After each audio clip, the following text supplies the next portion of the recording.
كبير وبالجدران خبر، مدري فرح ولا شقى ولا معاناة البشر. بيت كبير وبالجدران خبر، مدري فرح ولا شقى ولا معاناة البشر. عاداتنا وطبعنا لا ما يغيرها العصر، عاداتنا وطبعنا لا ما يغيرها العصر.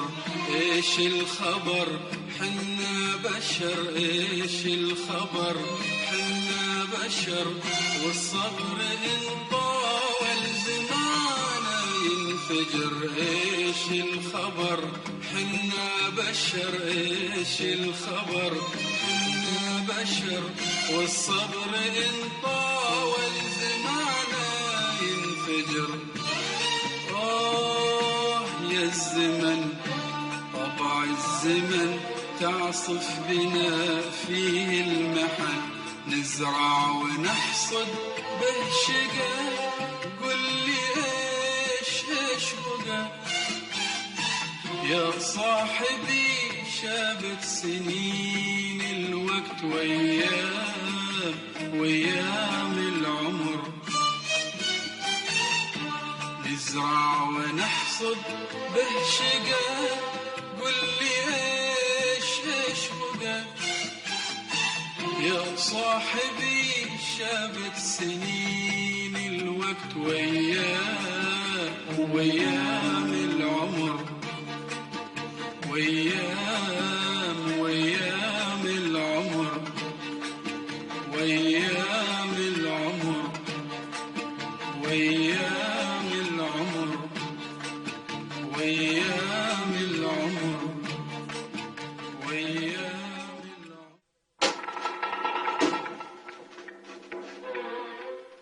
تكذب علينا يا خليلو وتقول انك راتك عن محمود؟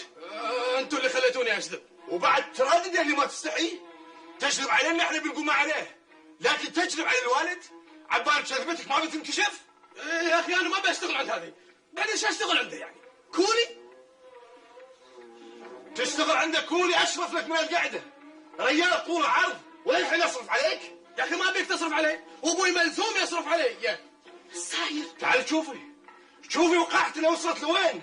ابوي ملزوم يصرف عليك لمتى؟ لين يصير عمرك 50؟ انت ما تستحي، ما في وياك حياه. سعود الياهل يبي يشتغل ويصرف على اهله، انت ما فيك نخوه. خلي النخوه لك يا اخي. يا الوقع.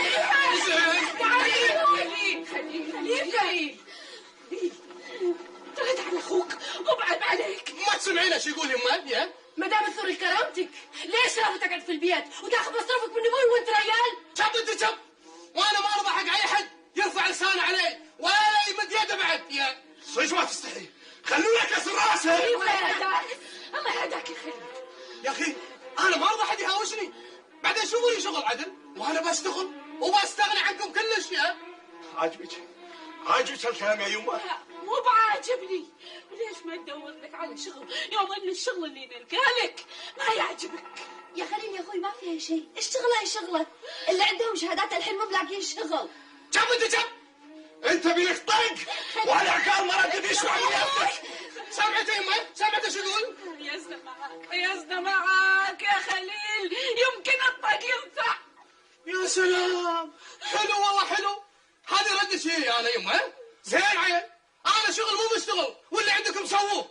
ان شاء الله عمرك ما اشتغلت وقعد تطرطق لا كيان ولا مستقبل، لكن شغب لا يا خليلو، وخصوصا على ابوي. وانا اقول لك وين ما رحت حق المقاول محمود ترى انا بقول حق ابوي، واذا ما تصرف معك انا اللي بتصرف.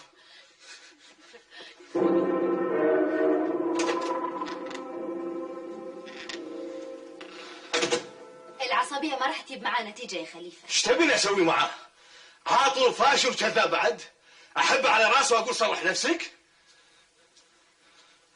انت اخوه العود، ولو انك جيت على اساس مسؤول عنه اكيد بعاند، لكنك لو عملتها كصديق وحاولت تفهم انه قاعد يجني على نفسه وعلينا اكيد بيقتنع بعقل. هذه ما ينفع معها اي اسلوب، وتصرفات تطلع الواحد من طوره. وابوي مسكين فرحان يشتغل، لو يدري اني ولدي كذاب ويستغفله ما ادري ايش بيصير فيه. لا يا خليفه لا، ابوي ما لازم يدري ان خليل ما يشتغل الا لما يشتغل صدق. وبصراحه يا خليفه انت الوحيد اللي تقدر تقنع انه يشتغل. انت شو تقولين؟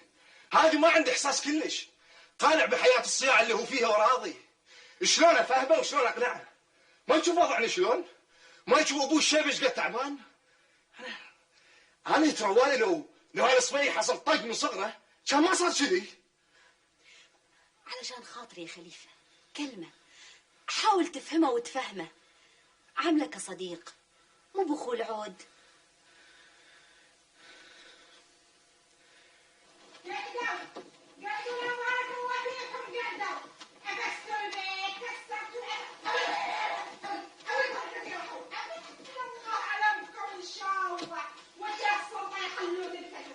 حليمة حليمة حلوم استبي انت بعد استبي حسبي الله عليك حتى حسبي الله عليك. ماني بعرف ارقد يا ابو غيرك، ما بعرف ارقد، جننتيني انت سندرتيني. يبها هذه مع عيالها الابالي يرفعوا الضغط عندي. هدت عيالها عليه وراحت مع ولدك تدعي للسوق. كني ملزومه بهم ذبحون يحرقوا دمي الله يحرق دمهم. انا بغاش ليلي يا هال وانت اللي سندرتش طايله، انا بغاش صوتك واصل لاخر الشارع، سندرتيني ماني بعرف ارقد يا ابو غيرك، ما بعرف ارقد يا ذبحوني بيننوني ارقد من اليودك رقد عليك يا ثوم ارقد. حسبي الله عليك ونعم الوكيل، حسبي الله عليك. انا ابو غيرك مره لا قويه كذي، انا عمري في حياتي ما شفت مره لا قويه مثلك انت. شو اللي صبرني عليك بس، شو اللي صبرني عليك هالسنين. حسبي الله عليك حتى حسبي الله عليك. ايه صاجة لا ما تشبعين انت من الحكي، ما تستهين على وجهك. سكر التليفون سكر الله حنوجك ان شاء الله. وشوفي لك يا حبيبتي صرفه مع عيال سبوكم يابها، ترى عيالها حبستهم في غرفتهم. شوفي اتصل فيك بعدين. ايه مع السلامة. تسمحين تقولين لي ايش في لي هال مضايقينك؟ يا حبيبتي ما مضايقيني في شيء، بس انا بعرف شلون تروح تستانس وتهد عيالها. ما عندها احساس، ما عندها غيره. هديتهم في بيتهم عند اهلهم، بعدين رايح السوق شوي وبترجع. مو قادر استحملن عيال ولدك كم ساعة؟ وش حق يا حبيبتي استحملهم؟ عيالك انا ولا عيالي؟ لا يا عيوني، عيال البقرة سبوك. عيال ولدك طلال يعني عيالك. والله تبين نسوي المشكلة ماميش. تابين زين الله تاب. الحمد لله ما برأيت مشاكل ولا شيء، بس تدورين على سبايب وبعدين قولي لها ذيات تشيل عيالها معاها. انا مو متفرقه ربيه ينانوه. السلام عليكم. عليكم السلام. قوة يما شلونك؟ يما ايش رايك في هالقطعة؟ واحدة ليش واحدة حق ايمان؟ وايد حلوة. وش حقه؟ لا بس سبيك اختارتها لك، ايش رايك يما؟ تلوع الكبد. بعدين يا حبيبي انا ترى ما البس الرخيص ولا اخذ الفضل.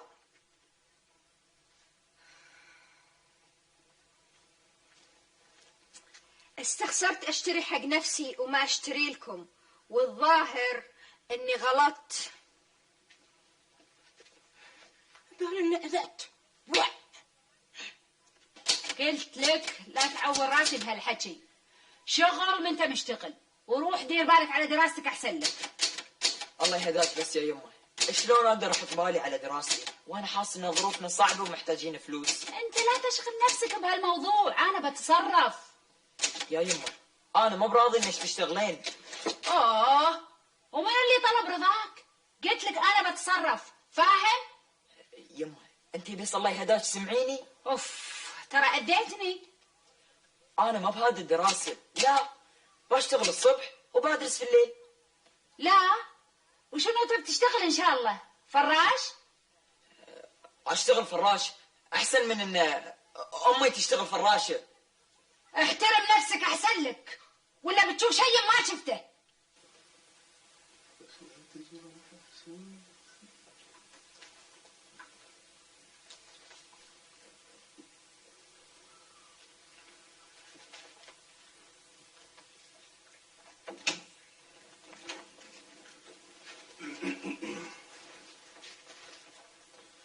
خالد ممكن تطلع برا شوي؟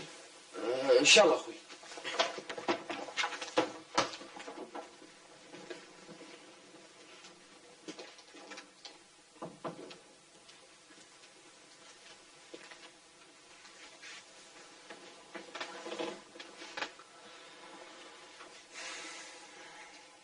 قول لي يا خليل، انت ايش تبي بالضبط؟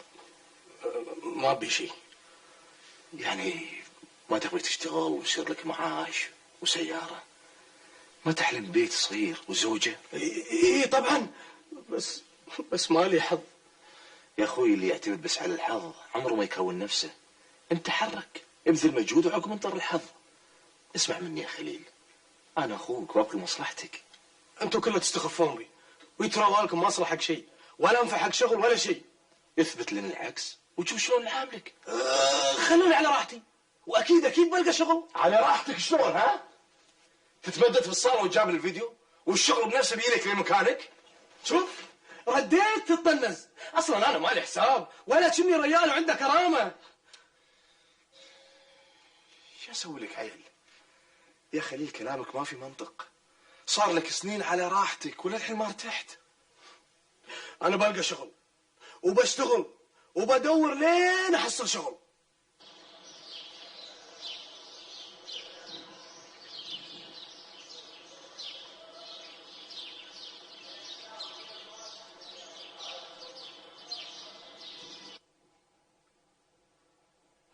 يا اخوي هو ريال ولا يخاف عليه. الرجولة يا ابراهيم وكلام، وخليل للاسف مو قادر يتصرف كرجل.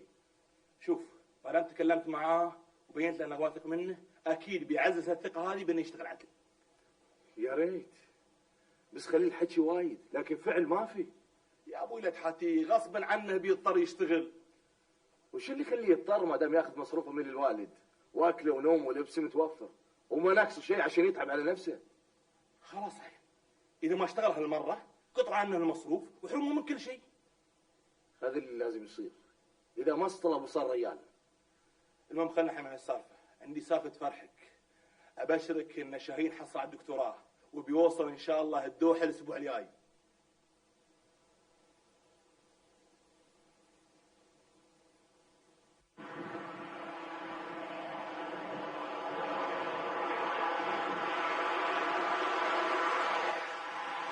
وش اللي مزالك بالضبط؟ انا وشاهين كنا في صف واحد وخلصنا دار المعلمين مع بعض. هو كمل الثانويه وراح ياخذ الدكتوراه وخذها. سرقنا عمرك يا اخوي. لا تقولين كذي. انت الوحيده اللي اقدر اتكلم معاها بصراحه. صدقيني انا سعيد لاني ساهمت ولو بجهد بسيط مع الريال اللي تعب وشقى عشان يربينا. طيب ايش اللي مخليك زعلان وحزين كذي؟ قلت لي زعلان من نفسي. المسؤولية اللي شلتها مع الوالد من سنين ما كانت تمنعني اني اكمل واخذ شهادة واحسن مستواي. بس يا اخوي يا خليفة، الطموح ما يحد السن. لا مخي ما عاد فاضي. وبعدين الدراسة تبي لها فكر هادئ وبال مرتاح. خلاص فات الوقت ومات الطموح. يا حمده شلونكم؟ ما لكم شوف؟ انت تدري يا عمي ما عندنا احد، وندري ونشتغل نص النهار. الله يهداك يا بنتي، انا 1000 مرة قايل لكم اتصلوا تليفون، انا ولا خليفة بني ناخذكم. ان شاء الله يا عمي مرة ثانية بتصل. حيا الله عمي. الله يحييك. شلونك؟ شو اخبار خالد؟ كلهم طيبين ويسلمون عليكم. الله يسلمك ان شاء الا الله. شلونك انت مع الدراسة؟ ايه والله يا عمي ماشي. شلون بعد ماشي؟ لا يا سعود، لازم تشد حيلك وتنجح، وانا مستعد اطلع لك بعثة في اي مكان تختاره. بس على شرط تجيب مجموع قوي. ان شاء الله بنجح يا عمي، بس أنا مكاني هني بين أمي وأختي، والدراسة اللي بتبعدني عنهم ما أبغيها يا عمي. بارك الله فيك يا ولدي، سجنك ريال. الله يرحم أبوك، صدق اللي خلف ما مات. السلام عليكم. عليكم السلام ورحمة الله. شلونك ابو خليفة؟ يا هلا. عساك طيب. حي الله ام سعود. الله يحييك. الله يبارك فيك. أنا ام سعود قال لي خليفة إنك ناوي. إني بشتغل وبكد على نفسي وعلى عيالي. أعتقد يا أبو خليفة الشغل مو بعيب ولا هو حرام، ولا إيش قلت؟ لا يا ام سعود، أنا ما قلت عيب، بس أقول أنت مرة عودة. من قال لك إني عودة؟ وبعدين الشغل ما له سن معين، هذا أنت ريال عود ولا الحين تشتغل؟ يمه عمي يبي راحتك. اسكت أنت. سمعي ام سعود، صلي على النبي. أنا صدق قصرت معاكم وما انتبهت إن العيال كبروا، وكنت أفتكر إن معاش المرحوم يكفيكم. وأنا ما أحب أشتكي، الحمد لله على كل حال. تفضلي. شنو ذي؟ أنا إن شاء الله كل راس شهر بعطيك المكسوم. كثر الله خيرك يا أبو خليفة، ما في داعي تضيق على عمرك. أنا الحين قاعدة أتعلم طباعة، وإن شاء الله إذا أخذت الشهادة بلاقي شغل بسهولة.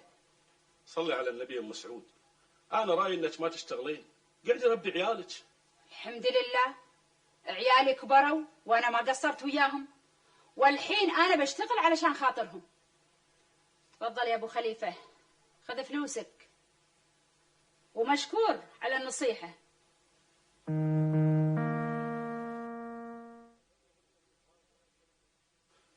يا مريم ام سعود هذه عنيدة وراسها يابس وما تحترم رأي حد.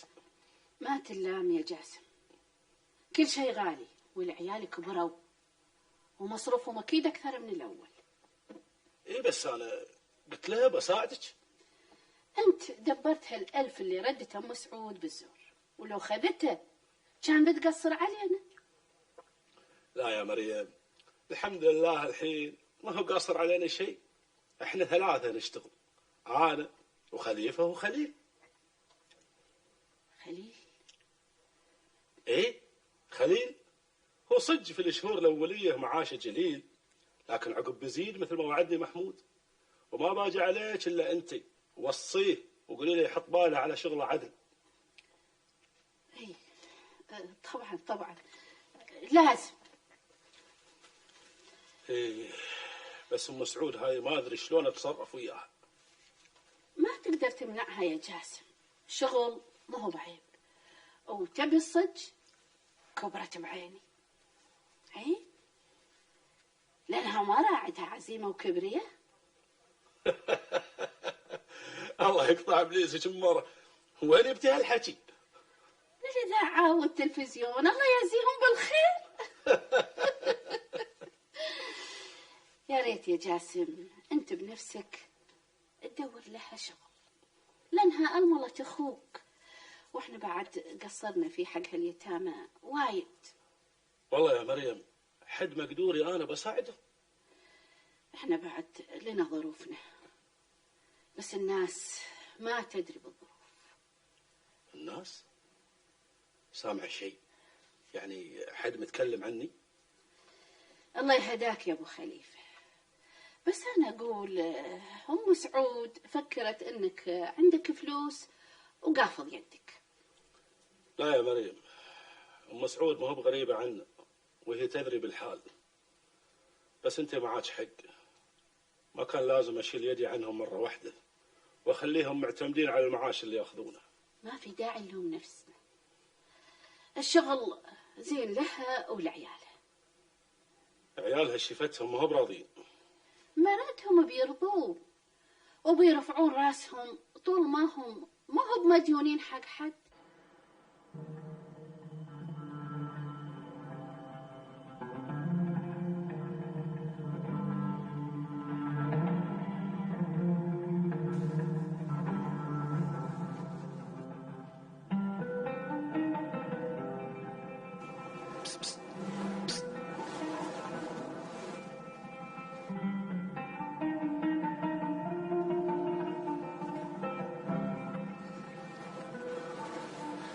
بس حلوة، تستاهل أضحي بعرق جبيني عشانها.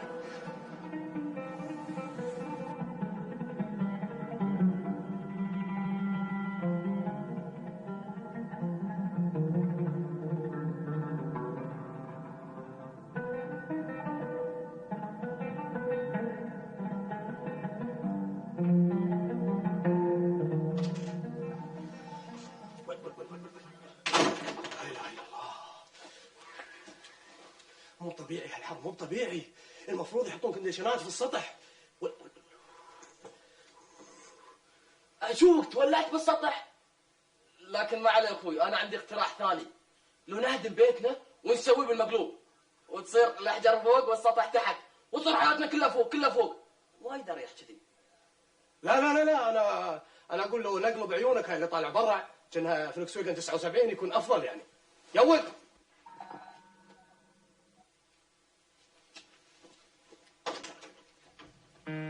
السلام عليكم. قوم خليل. عليكم السلام، مرحبا. شلونك خليل؟ والله زين تمام. تفضلوا تفضلوا تفضلوا. قوة حمدة. هلا. ما بغينا نشوفك. وين خلوا خلود؟ في غرفتهم. تفضلي تفضلي. شكرا. قوة. شو اخبارك؟ تمام. سلام. حمدة.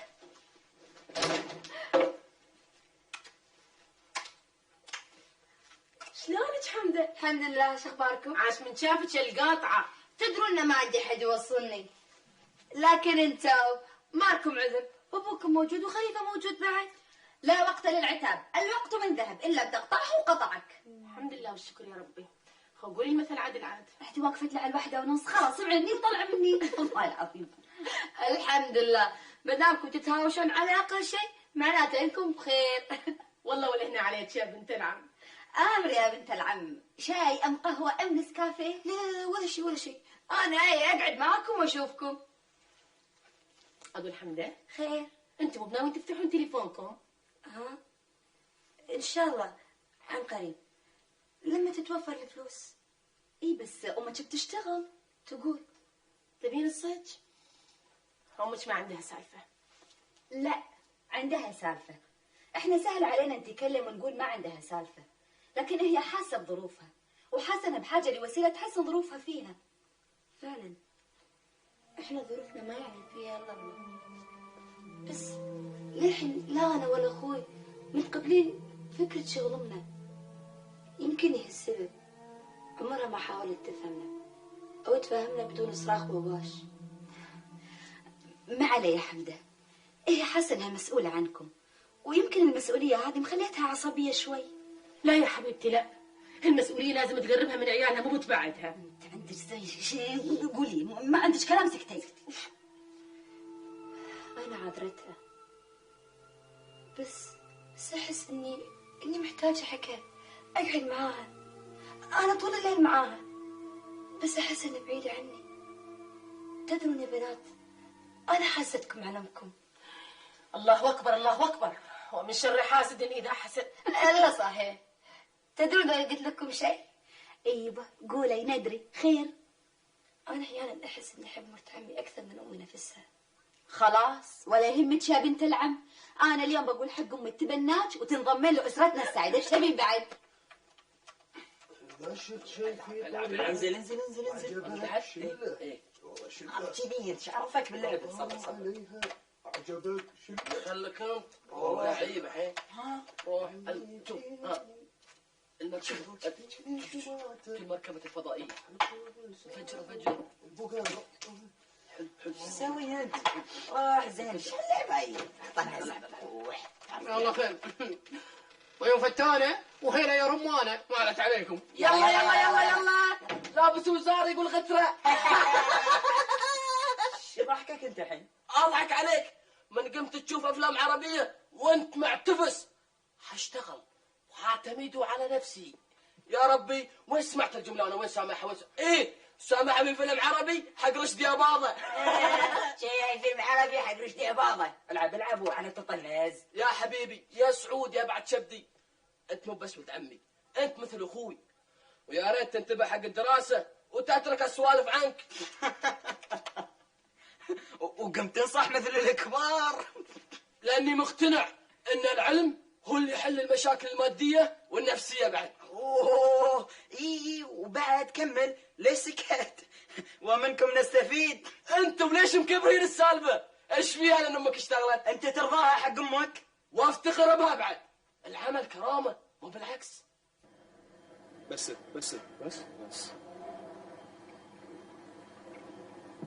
كم 10 ولا واحد نص واحدة. فاقول لك خليل، ايوه المشكله ان ما عندك مؤهلات لاي عمل. شو تقول انت؟ تعمي ولا ما تشوف؟ انا ما عندي مؤهلات. شو تشوف؟ شوف مؤهلاتي. طلع مؤهلاتك هتشوف. طالع خشمي. خشمك شو؟ يا دهن. طالع بس مطالعه. اي اشوف ايش فيه. شفته زين؟ ايه طالع طولي. طولك بس الحلا فشلتني. والله ايش بلاكن؟ زين طالع وجهي، طالع السمار، طالع شحلاتي. اشوف ايش تبي شوف اذني، انت تشوف اذني، شوف هذا. على فكره ترى لصقين شوف. اليمين هذه اصغر من اليسار. والله؟ ما شاء الله يا ابن الحلال، هاي مؤهلات تدش بمسابقه جمال، مو رايح تشتغل. ايش فيك انت فشلتنا؟ يا اخوي شوف لي شغله. تكفى يا سامي، شوف لي شغله تناسبني، تكفى واللي يسلمك، شغله تناسبني بس. رد يقول لي شغله تناسبني. احمد ربك بتشتغل قاعد تتفلسف كان من حقك تختار. اي نعم من حقي، اي نعم ولا تغلط. شوف لي شغله. وين ادور لك شغله انا؟ ايش فيهم الناس تختربوا؟ ها؟ الاول يسالون عن اخلاق الواحد، حقهم يسالون عن شهاداته. والله تخدوا يا اخي. اي والله تخدوا. عاد انت الله خير، لا شهادات ولا اخلاق. سامي خليل ترى غشمرتك ثقيله وقامت تتملل. والله حتى انت ما ادري شلون هالايام، ما ادري من وياه تقعد كذي وصاير. وين اروح؟ مبوز كله مبوز. خليل الشرطه؟ لا انا لقيت لك حل. والله وشو؟ مو بقايل لك. يلا بسم الله السلام عليكم. ادخلوا دخلوا التلفزيون داخل يلا.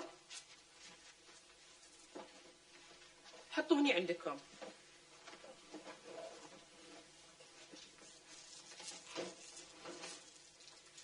يلا يبا بسرعه الهمه، روحوا يبوا الكنديشن يلا بارك الله فيكم. يا ليت يردون العصر، ما حد الحين معاي في البيت. الوالد وصاني على الاغراض هذه بس راح وما رد، عاد انا قلت اوصلهم بروحي احسن. ان شاء الله بقول له ان انت سالت عليه. سلمي على الوالد وقولي له ترى احنا اهل وجيران، ومن ناحيه الفلوس لا يفكر فيها كلش، متى ما صار عنده فلوس يدفع. مشكور جزاك الله خير. وترى اذا احتجتوا اي شيء انا حاضر ومستعد، ورقبتي هذه سداده. بغيتوا بنيان، اثاث، ملابس، كل شيء. ان شاء الله حياك الله، مع السلامه. يلا مع السلامه.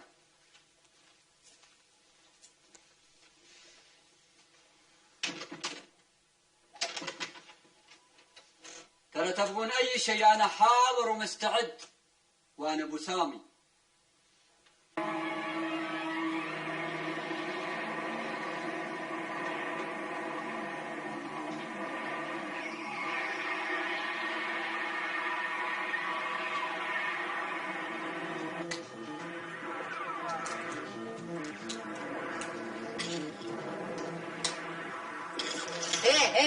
شوفي وين قاعد تقطين وساختك هذه؟ قط هناك. معلش. شو معليش؟ حلو وساخه، طالع ايش مسوي انت بالصابن؟ الحين انت اللي بتخمين ولا الخدامه؟ انت طالعه دثويه كذي على من؟ شنو هذا يمه؟ الحين انتم ما لقيتوا لكم سالفه غيري؟ بعدين انت تشجعيني خليها تتجاوز حدودها معاي؟ الله. سكتوا عاد سكتوا، البطل بيموت وانتم مخلين حد يتاثر.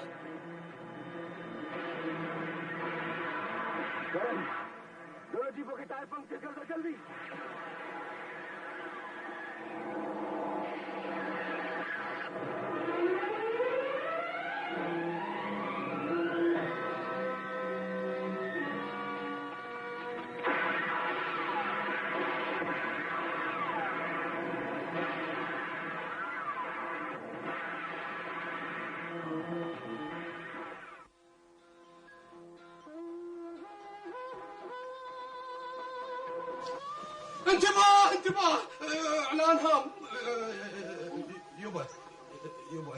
يبا انا بكون صريح معاك، انا ما رحت حق رفيجك محمود ولا بشتغل عنده. قبل لا تنفعل وتصرخ اسمعني للنهايه. انا ادري انت تبيني اشتغل عشان مصلحتي، بس انا بعد احب مصلحتي، وعشان شي درت ودورت ولين لقيت الشغله اللي تناسبني. صدق معاش قليل بس شغله شريفه، اقصد حبوبه حلوه يبا. وشنو الشغله؟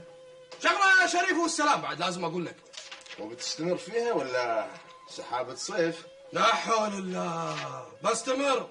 خلاص يبا انا رجال اشتغل. ملينا من هالاسئله، ملينا من هالنصايح. كملوا الفيلم.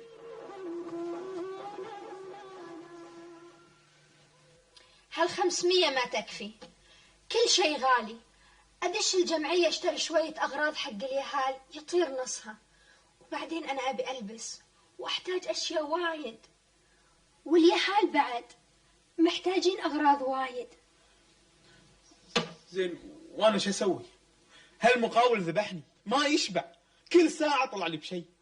وبعدين حتى لو برز البيت انا ما عندي فلوس اثث البيت، وانتي ما تعذرين. أنا ما أعذر؟ وجودي هني شو تسميه؟ سبيكه، احنا ما خلصنا من هالموضوع. لا تعصب، وعلى العموم الحل موجود. ما يحتاج تدفع 1000 ريال كل شهر حق أبوك. اي بس ابوي يحط كم ألف على الألف هذه حق الأكل ومصاريف البيت والأجار. يعني هو عايزان عن مصاريفك ومصاريف عيالك؟ لا الصراحة هو بعيزان، بس يعني هو بعدله. ابوي صار له سنين وسنين هو يحط البيز على البيز عشان يشتري لنا بيت ملك. عطوه بيت أجره وسكننا في هالبيت الضيق. قلت لك يا بنت الحلال هو يجمع، بعدين هو يفكر فينا أكثر من نفسه.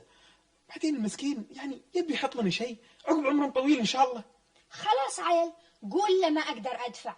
بعدين هو مو محتاج 1000، بس حنا محتاجين، ومعاشك ما يبقى لنا شيء منه. يعني خلصنا من سالفة البيت، ردينا على سالفة المعاش والفلوس. اي نعم، انا ابغى اعيش وابي البس. انا ما تزوجت عشان انحرم من كل شيء. واذا انت ما تبي تقول له عن 1000 انا بقول له. مبروك يا مسعود، لقيت لك وظيفه شاغره وان شاء الله تكون من نصيبك. والله وين ومتى؟ قريب ان شاء الله. هم قالوا لي قدموا اوراقها وشهاده الطباعه اللي عندها، واحنا بنتصل فيك عشان تجيبها وتسوي امتحان. فيها امتحان بعد؟ لا تخافين، امتحان بسيط عشان يشوفون مستواك في القراءه والكتابه. انا اقرا زين واكتب، بس يعني خطي مو حلو لهالقد. تدري فيني انا طلعت من الصف الخامس. على العموم هذه امتحان شكلي، بس المهم تعرفين تطبعين. انزين وين بشتغل؟ في مستشفى حمد، بس ترى المعاش مو وايد. ما عليه، المهم يسد شوي. ونسيت اقلطك، تفضل. لا ما على مره ثانيه، وموعد البنات اشتري لهم كيك، بزورهم مثل الجيران واخاف اتاخر عليهم. يلا مع السلامه. زين مع السلامه. مشكور يا خليفه، مشكور وايد. يلا لا يخلصيني، تعالي ماما حطي هني. سمعي روحي جيبي صينية شاي. ها يلا ماما. خلود قومي ولا فحمة عشان ابخر البيت. مشكورة يمه يسلم عمرك. اقول يما خلصتي الكريم كراميل في الفرن بروح اشوف. مشكورة. شنو باقي بعد يا ربي؟ الحطر انت قومي تحركي شوي. يبا ها تحرك بعد امري تدللي. لا والله ظريفة. البنية بتي الحين وانتي للحين قاعدة. الحين انت عفست البيت، تبين اعفسها معاك مرة ثانية؟ التغيير هذا يسموه لمسات نسائية. اللي ما عندك ذوق. اوها انت ايش فيك؟ انا ما فيني شيء، حلوة وهبل والحمد لله. شلونك انتي؟ ضحكتيني. انت ايش على شاطة عمرك؟ مو انت اللي طالبين بالغاء الزيارات بين الجيران؟ اي نعم، وما زلت عند رأيي. لكن ما دام بتزورنا هالايمان لازم تشوف بيتنا هو باحسن مظهر. تشوفنا بعد احنا كذي ناس هاي. ايه واشوف اختي خولة ترتب بالبيت واهتمت بالنظافة، اثاريك بس علشان تلفتي النظر ايمانها المسكينة. قلة عقل، مصيبة. قاعدة زين قاعدة. يوه يا شنو تشينا.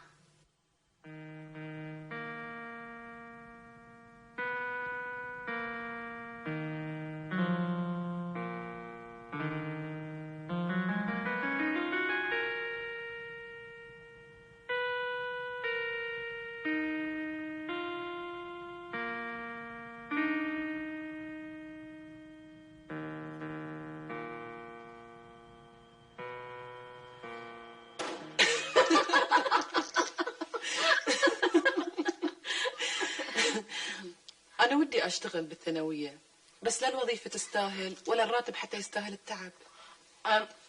بالنسبة لي أنا طبعا عن نفسي كلها كم شهر وأخلص وأشتغل. وليش ما تكملين دراستك؟ يا سلام، من قالت إني بشتغل قبل لا أخذ الشهادة؟ أوه عفوا أنسة خولة، أنا أسأل إيمان. يا سلام يا سلام على الأدب يا أختي، شو هالذرابة هذه؟ عفوا أنسة إيمان، السؤال لك تفضلي جاوبي. أنا مالي مزاج على الدراسة، زين مني خذيت الثانوية. ايه ايش بقول، مرت اخوش تشتغل؟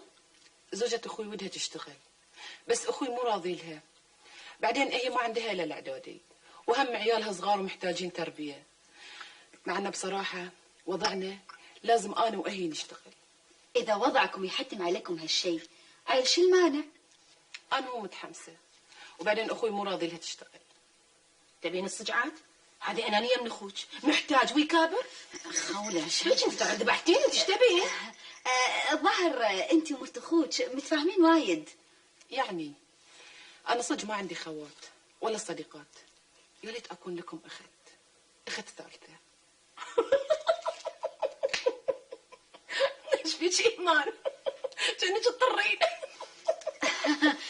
خولة شو الكلام، سكتي. ما علي يا إيمان، خولة دائما كذي، هذه قشمرتها، بس صدقيني ما تقصد. يا أختي آسفة، صدق آسفة، والله العظيم أنا ما أقصد، ما أقصد شيء. أنا ما أدري إيش فيني، لساني مرات يصير زفر أحيانا، كلهم يقولون عني كذي، بس والله قلبي أبيض أبيض مثل اليص. أنا الحين أقدم لك اعتذاري وأعرض على صديقتي. خلاص يا خولة، قبل اعتذارك. يا سلام، ويعني صداقتي مرفوضة؟ لا والله، هم صداقتك قابلت بكل حب. عيل سمعيني زين، إذا تبين تصيرين أخت ثالثة لنا لازم تتحملين لسانها الطويل وأسلوبها الزفر هذا، زين؟ ايش في أسلوب؟ ايش في؟ كنا البخت. اشتو انتي؟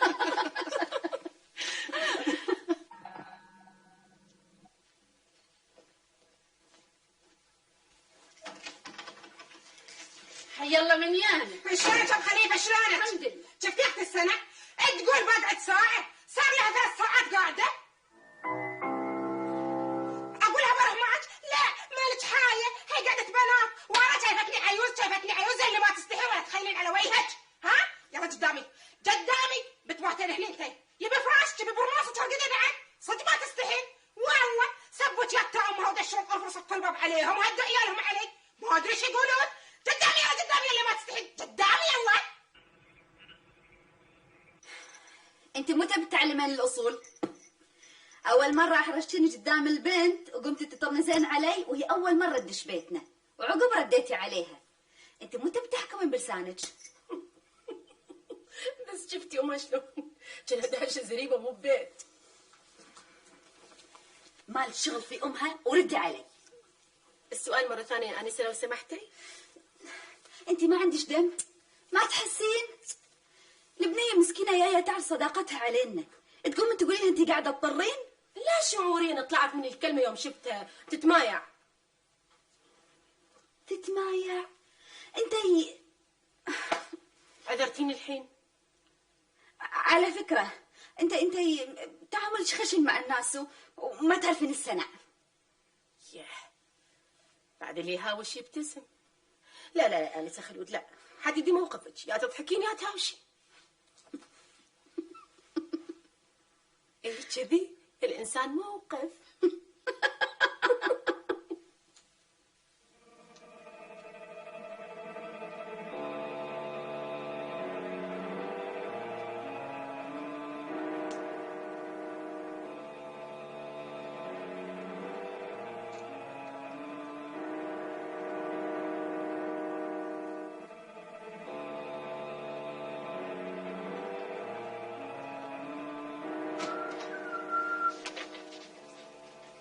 انت متى بتتعلم الصنع؟ طق الباب يا اخي قبل لا تدش، وانطر لين اقول لك دش وانجلع. شنو؟ اطق الباب قبل لا ادش غرفتي؟ تخسلنا انت ضيف ثقيل مستحملك غصبا عني، يا تقعد بادب يا تنجلع تشوف لك مكان ثاني، تفهم؟ ايش كنت تاكل من شوي؟ ايش كنت تاكل؟ حبوب صداع. وانت شي دخلك؟ زين انا بعد مصدع وابي حبه. وش اسوي لك انا؟ اي والله مصدع. عطني حبه من القوطي اللي في المخباك. وخر زين وخر، انا مو صيدليه. ايه هذه مو بحبوب صداع يا خليل. ايش قصدك؟